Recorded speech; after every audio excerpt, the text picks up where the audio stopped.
And my name is Jean Steele, and many of you were on the first call. I'm doing 4 more today and 3 more, 5 total.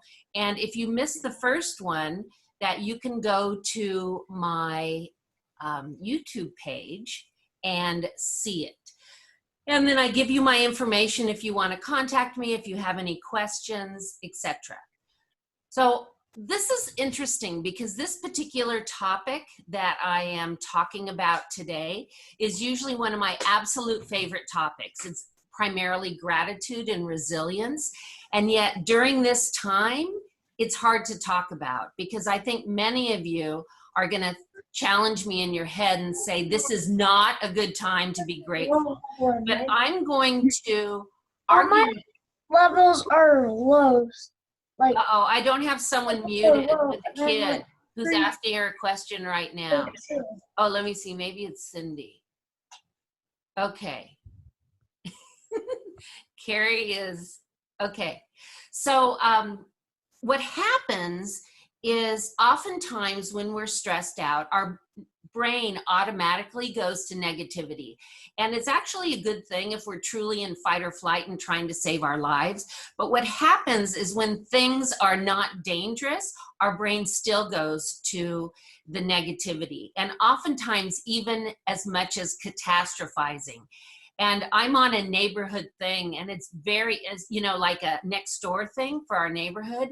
And it is kind of fascinating how many people are saying either this isn't real or we're all going to die type things, really being catastrophic. And so I'm going to talk today about gratitude. And I promise you the information I'm sharing with you, I didn't make up, is legit neuroscience research. So let's start. Hold on. This is my office ninja, and this is Sunny, and she is on chat, so she can actually see anything you write. I think that's right, Sunny. Is that right? Sunny? Okay. But what I would do is, if you have any problems, to email her and she can get back to you. But I'll tell you, last session, every problem that we had was people's computers. And unfortunately, we don't have anything that we can do to help that. So continuing on. If you want to view the information, you can go to my Happy People Win Facebook page and there will be a link, or you can go to my YouTube page. And also today on Happy People Win page, I will put some of the information that I'm sharing today, including a poem that I'm going to read at the end that you can have access to. So let's talk about resilience. I took a fabulous class the year before last from University of Pennsylvania on resilience. And it's interesting because it's something that I was talking about, although I didn't realize it was called resilience. And I think it's so important for us to have this basic life skill. So let me talk to you about resilience.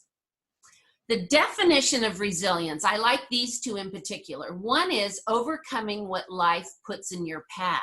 And the interesting thing about the past is there was a lot of people in my trainings or at my conferences who said, well, I've never really had anything to overcome. And I think that's definitely changed. We are all experiencing something that we need to overcome. Also, the ability to bounce back from adversity and to grow from challenges. So looking at this situation of self-isolation, of jobs lost and everything else, how are you going to handle it when it's over? Are you going to be able to bounce back? So this is interesting. The brain, you have to work your brain just like a muscle in your body. And so I'm going to give you some tips today and in the next few sessions about how to build your brain. And a little bit of effort can dramatically change your brain over time. So these are our basic human needs. And the thing is, if our needs aren't met, it is absolutely natural to feel stressed, hurt, frustrated, worried, all of those things. So what we want to do is we want to think about our feelings, look at the positive side. When our needs are met, when everything is going well in our life, we experience happiness and joy and love, and we have energy and we laugh more. And when our needs aren't met, then we have the negative. We're frustrated. We feel helpless. I have been so impressed how many people in my area where I live who are doing such cool things to help in this time of need. And whether it's going to the store for someone or making a mask, people are really stepping up to the plate. So think about it. Now, you might be the head of your household, or you might be one of the elders in your household. And think about you changing your mindset and about how that can benefit the people where you live.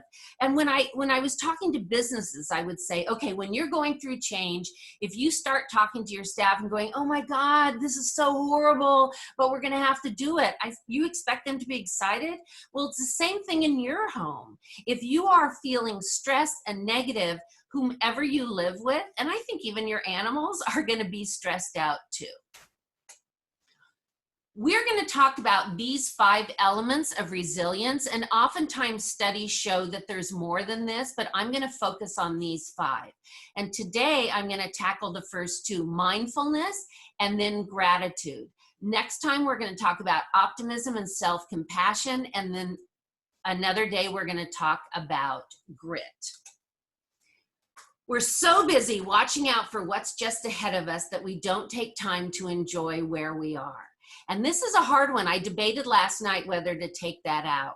And I remember once years ago, I was up in Tahoe and we were staying at this amazing place, and it was a perfect evening, and we had a great day, and we were at the end of this pier eating fondue, and people weren't talking about the day or appreciating the moment. They were talking about what we were going to do tomorrow. And I think this is pretty common for us. And this is not practicing mindfulness. This is sitting in a situation right now and thinking about what happened yesterday and what's going to happen tomorrow instead of being in the moment. Be here now.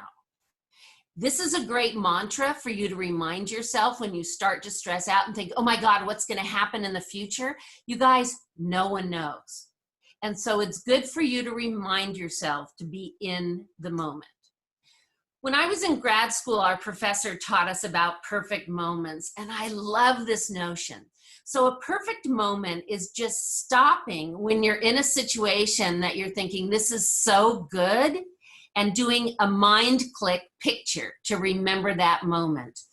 And I love this notion, and I'll give you an example. Isn't this an incredible photo? I think about maybe, I don't remember, maybe 5 or 6 years ago, my friend Eldana, who lived in Avila Beach, called me, and she goes, come down right now. There is an amazing situation. There are humpbacks in Avila Beach. Avila Beach is small cove. And so we went down, my mom and I and a friend and Ellie stood on the pier and watched this, and I cried. It was such an amazing moment. It was a perfect moment. I was there with loved ones. I guess when the humpbacks travel, they follow something called a bait ball. And all the other animals out there know, and birds, okay, follow the humpbacks because there's going to be good things to eat. And I thought that was an interesting thing, that they're all following the humpbacks. And there were 3 humpbacks, and that's how close I was. And it was an absolute perfect moment. So this is my nephew, Tony, one of the loves of my life. And he used to spend the night with me before he became a teenager all the time. And I taught him some of these things. And so my sister Susie was driving him home from preschool one day. He was 4.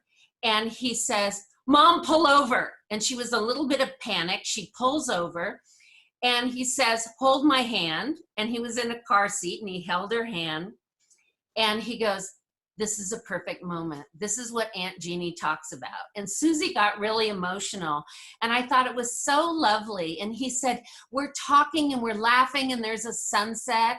And I love that he knew to stop and savor and enjoy. Master the art of observing. I live in one of the most beautiful areas, in my opinion, in the world. And it's so interesting to me that I'll be driving home from San Luis Obispo around sunset, and I'll get home and I'll say, oh my God, did you notice the sunset over the ocean? And people go, no. I go, how did you not know it? They go, oh, you know, when I was driving, I was listening to something, or I was on the phone. We miss a lot of cool things because we are not in the moment.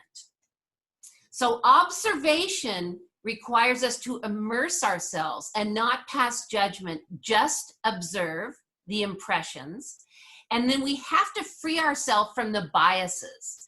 And that is really hard. I think Americans in general are not good with the whole notion of mindfulness. Stop and breathe. And at the end of this session, I'm going to give you some tips on diaphragmatic breathing. I have to tell you, for me, when I wake up, if any of you do this at 3 in the morning and your mind is just monkey brain and you're thinking of a million things, how I get back to sleep is diaphragmatic breathing. It works. We live in such a fast-paced society that days go by like this and we don't notice what's around us. And a lovely quote, many of us pursue pleasures with such breathless haste that we hurry past it. And we're waiting for the next thing instead of enjoying the moment. When people are asked, and research shows, the quickest, most reliable path to happiness is actually gratitude. So I want to spend the rest of the time talking about this. And I know this is a really hard thing to find right now, but I'm going to tell you a few stories that I think will affect you in a way that you're going to be able to do this. So gratitude is noticing the good things in life and staying connected and hopeful. And think about you right now. Are you in a state of gratitude? And I bet the vast majority, by far, of Americans are not. So developing an attitude of gratitude. I, if you've heard me speak, you know this, have led a pretty interesting life. I was born in California, and when I was cute little girl. And then when I turned 7, my life totally changed. My dad went to school and got his master's degree in herpetology. And so he decided the best job to have is a cop. So my dad became a cop in LA. And when I was 7 and I had a 4, 3, and 1-year-old sister, my dad moved our entire family in the early 60s to Ethiopia. Talk about culture shock. But interestingly, we were so young, I didn't have culture shock till I came back to the United States. So we're living in Ethiopia, came home one day, baboon in our yard. It's really showed me that there are definite haves and have-nots for material things in our world. Here's a field trip I went on with my classmates. I got to meet Emperor Haile Selassie twice. I learned to curtsy, good skill to have. This is what we saw. This was taken from our front yard, and women working so hard. These were some of our pets. My dad was a herpetologist, so we didn't have a dog or a cat until we became older and said, come on, we want to have something to cuddle. This picture is one I love. It's my sister Annie, and she so badly wanted to play with these boys, and they wanted nothing to do with her. We got to travel all around Africa. So we really got to see at a young age huge discrepancies in what Americans had and what other people had. Then after that, we moved directly to Thailand. I went to the international school there. And again, not as dramatic as Ethiopia, but definitely, again, I saw how fortunate Americans are. Beautiful country. Then after that, we moved to Taiwan, Republic of China. And again, a whole different world, a whole different culture. Went to school, Taipei American School. Here we are doing some exercises in the back of a Chinese school. And this is what I got out of it. And I'm so thankful. And I remember being a kid overseas and having to move again and make new friends and thinking, this sucks. I wish we had one house. I wish we could go to McDonald's. But as an adult, in retrospect, I saw people with nothing. And I realized how blessed and fortunate we are in our country. And I am not minimizing anything any of you are going through, but I am suggesting that we have a lot to be grateful for. Acknowledging the good that you already have in your life is the foundation for all abundance. Oops. So this is one of your homework assignments, to hunt the good stuff. And granted, it is much harder now to do that. Some of you live in areas where it's snowing outside, which to me, as a Californian and the Central Coast, is like heaven, but you might be absolutely sick of it. But this is what I want you to do, is start looking in your day and hunting the good stuff. So one of the things I do every night before I go to sleep is I think of 3 things that happened during the day that I am grateful for. 3 things. And I really focus on those things. And ideally, you would make a list. I just do it in my head. And I always think, I wish I had made a list. So this is one of your homework assignments. And this is if you live with other people or you have kids, to teach your kids. What are 3 good things that happened today that you are grateful for? So 8 weeks. And what they say is, if you sit down daily and think of the things you're grateful for and picture it in your mind, it will actually rewire your brain to naturally be more grateful.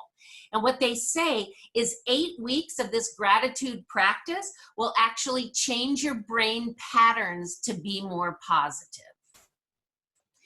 Ideally, writing them down. And as I said, I don't, because I find that if I have to get up and get a pen and turn on the light, then I can't go back to sleep. But writing it down is a lovely way to do it. And I think especially during this time in our lives. So ask yourself, why did this happen? And I bet a lot of it happened because you were practicing mindfulness. You were being in the moment and you recognized. What can you do tomorrow to enable more of this good thing?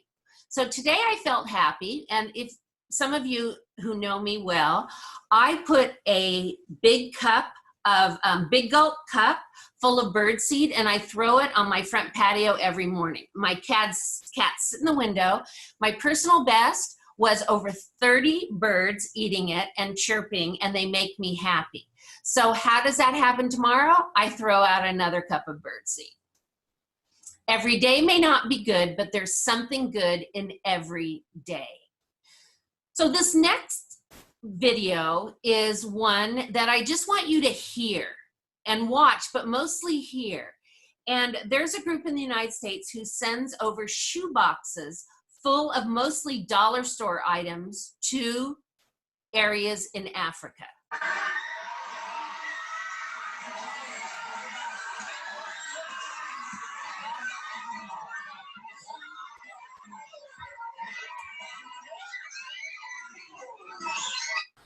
That is pure joy. And most of us know that if we bought things from a dollar store and gave it to kids, they would not be as excited as that. So ask yourself, what are you thankful for? One of the things I am totally thankful for is the baby lizards in my garden. And I have friends who say, oh my God, I wish I had them. If you have big lizards, then you have baby lizards. And so notice the little things. This makes me so happy. And this, I actually picked this one up and it stayed in my hand for about 5 minutes. And then I had my hand on the ground and then it ran off. I think it was my dad. Okay. My dad's saying hi. Another thing to me that I am so grateful for is I have a roof over my head. And I don't know about where you live, but we have so many homeless people, and I can't even imagine what it must be like to be in this situation, to try to self-isolate if you don't have a home. I have electricity. I have a refrigerator. I have so many things to be grateful for. So I want to tell you about my fabulous friend, Amy. And all of us know people we admire so much, and Amy is one of those to me. So let me tell you a little bit about Amy. So when Amy was diagnosed, she was born with cystic fibrosis, and she was diagnosed at 18 months. And cystic fibrosis makes extra thick mucus. It affects your pancreas and digestive system, your sinus, and your reproductive system.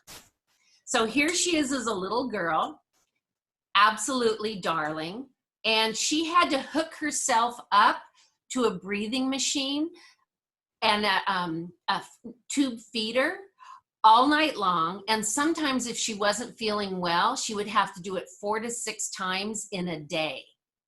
And here she is, sleeping with it. And her mom said she didn't complain. She is one of those resilient kids. Look at how darling. So this is Amy not long ago. In 2018, so what happened is Amy got her first transplant in 2003. And by 2016, her lungs weren't working again. So she waited for 2 years to get a double lung transplant, full double lung transplant, and a kidney transplant. And here she is. And here she is now. And I have to tell you, when I was talking to her, when I met her, and she was telling me about this, she said, there's a lot of silver linings. And I thought, this woman is amazing that she can find silver linings out of this. And she said, one of the things is her type of cystic fibrosis is the most common. So there's a lot of research done on it. Then she said she was thinking once, if someone in my family had to have this, I'm glad it was me, because I think I'm the one that is able to handle it. She said, as a result of having cystic fibrosis, she's met amazing people. She's allowed to help others. And she wants to be a biology major. And it took her, I think, 11 years to finish her AA degree just because she was so continually sick. This gal is a badass. She is amazing. And I admire her so much. And she lives a life of joy, even though that is happening to her. I like this Ferris Bueller quote. Life moves pretty fast. If you don't stop and look around once in a while, you could miss it. Gratitude and mindfulness. So another homework assignment I'm going to give you, and you have time to do it if you're not working, is to start thinking about the people in your life who you want to thank. And a few years ago, I started sending one email out a week, thanking my friends, a specific person, and telling them why I love them. And you get busy, and I forgot to do it after that, but I'm getting back to it. I also have to tell you, I found a professor of mine from UCSB in the 80s who was amazing and really affected me. And it wasn't that we had a personal relationship, but the way he taught was so amazing. So I tracked him down, I sent him an email, and I got an email back from his wife. And she said, I'm sorry to tell you, Spencer has passed away. And at first I thought, and she said, but this email meant so much to me because it reminded me what a difference he made. So I promise you, it will be a lovely reaction if we start doing this. And or send them something in the mail. Thank you for being you. And it's a great title of an email. And don't put send to all. Specifically choose one person. I read this and I thought it was such a cool idea, a family idea, or you can do it by yourself, to have a jar and every day write down something that you're grateful for that day, and then at the end of the year read it. Cool idea, huh?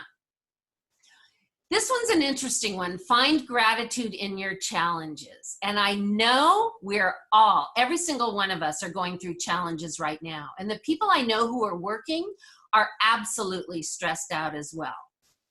Every struggle you've had in your life shaped you into the person you are today. Be thankful for the hard times. They can only make you stronger. So I wanted to share a personal thing with you. My dad was seriously forgetting things, and he was in his mid-60s, so we didn't think it could be any kind of brain problem because he was so young. And we started to worry, and we brought him up to UC Davis Alzheimer's Center to be tested. And they tested him for 3 or 4 days. And at the end, they sat down with us and they said, I'm sorry, it looks like Alzheimer's. We won't know for sure until autopsy, but we've ruled everything else out. And of course, we were all devastated, my 4 siblings, my mom and I. And they said, you will be okay. And I'm thinking, no, we won't. And they said, we've been watching you for the days we've been testing your dad. And this is what you have that will get you through. Number 1, you love each other. We can tell by the way you interact. That's true. Number 2, we have each other's backs. That if one of us is overwhelmed, another one will come in and take over for us. And the third thing was we laugh a lot. And we said, we're not going to ever laugh again. And you know what? Yes, we did. And I'll give you a quick example. This is my mom and my dad before we were around. And my mom did not put him in a memory care facility. She felt that she wanted to take care of him herself. So for 10 years, she did. And one night he came out to her and he goes, may I ask you a question? And she says, yeah. He said, why are you here every night? And she said, I actually ask myself that same question every night. And he said, well, if I may say so, you're very attractive. And she said, well, thank you. And he said, you know, you could date. And she said, I actually can't. I've been married for a long, long time. And he goes, oh, I'm sorry, I didn't know. Do I know who your husband is? And she said, I'm married to you. And he started laughing, going, I am so happy. I don't think I knew that. And we laughed because I said, Mom, Dad still thinks you're hot. And that's the thing. You have to find things to laugh about. So ask yourself, with those 3 things, having each other's back, loving each other, and laughter, how many do you have as a family? And how can you cultivate that? So another homework assignment is your silver lining list. And maybe your silver lining is you have more time to catch up with friends. I'm having happy hour Zoom calls with my friends, and it's super fun. And I'm having one, I think, with Deborah and one other person this week. So the next thing I want to talk to you about in our last few minutes is combining the first 2 things I talked about. So I want you to think about mindfulness, and I want you to think about gratitude. Last year, I spent 32 days overseas. And I went back to Africa, Uganda specifically, because one of my passions is conservation of animals. So I volunteered at the Uganda Wildlife Education Center. It was incredible. One of the jobs, walking the baby elephants. Yes, I did that. I suffered through that. And one of them started at my foot, sniffed all the way up to my face, and then covered my face. And people were saying, Jean, wash your face. Seriously, it's gross. I go, no, that's elephant kisses. I'm never washing my face again. But unfortunately, it eventually fell off. And so this is what I went over for, to absolutely, let me go back to that because that is my favorite being over there, shoebill stork. And it was incredible seeing all the animals in the wild, gorilla. One of them brushed by me, which was dangerous but exciting. And this is a quintessential Africa picture. So what I wanted to share with you, though, is what I even got more out of the trip than the animals was falling in love with the people. And the vast majority of people that we met had nothing. Had one outfit to wear, no pajamas, no bed, no sheets. Very typical store. Very typical home with dirt floors, a thatched roof, of course, no electricity. And the women would walk sometimes for miles and miles. And I tried one of those on my head without water, and I couldn't even do it. And they fill it with water and bring it back to their home. Fell in love with the kids, of course. And some people said, well, which are girls and boys? Well, when you don't have a mirror and you don't have water, they shave the kids' heads. They loved to touch my hair, the texture and color, and they loved my wrinkly elbows. And apparently that's a big thing over there, thank goodness. When you want something, you carry it yourself. Then we went to a school, and the kids were incredible. 80 kids per class. Ah, this is the kitchen to feed hundreds of kids, over 800 kids. One man, 3 giant containers full of this mush that the kids got to eat daily. This is my friend Moses, who is the principal of the school. And with WhatsApp, we chat all the time free. Look, modeled concrete floors, no electricity. So this is the thing. I asked him, if you could have one wish, what would it be? And he really thought about it. And he said, I wish we had toilets for the boys. What? Like 600 boys, no toilets. So I said, how much would that cost? And he told me about $2,200. So as a result of his request, Jean's latrines are now in Kasese, Uganda. And I have to tell you, the main thing he wanted was toilets. In all affairs, it's a healthy thing now and then to hang a question mark on the things you have long taken for granted. So the last night, I flew to Kenya, and I stayed at a hotel in Nairobi. And I thought of all the things that I was so grateful for that I did not have when I was in Uganda. Water out of the tap. We could not drink water out of the tap there. And in fact, when we were in Ethiopia, it was the same thing. And my sisters did it and both got hepatitis. Ice. We finally got to a store in Uganda and they came out and they go, Jean, they have Diet Coke. And I went, yes. And they handed me a warm bottle. And I thought, okay, forgot, no ice. Smooth roads. Very, very rarely did we go on any paved roads over there. A toilet. Gotta tell you, it is a luxury, you guys. Pillows. I love my pillow. Air conditioning. No air conditioning over there. Carpets. So what I thought about is, how would my life be without these things? And so when you're going through your day and you're going into the kitchen and opening up the refrigerator, that is a luxury, you guys. Ask yourself, what would your life be like?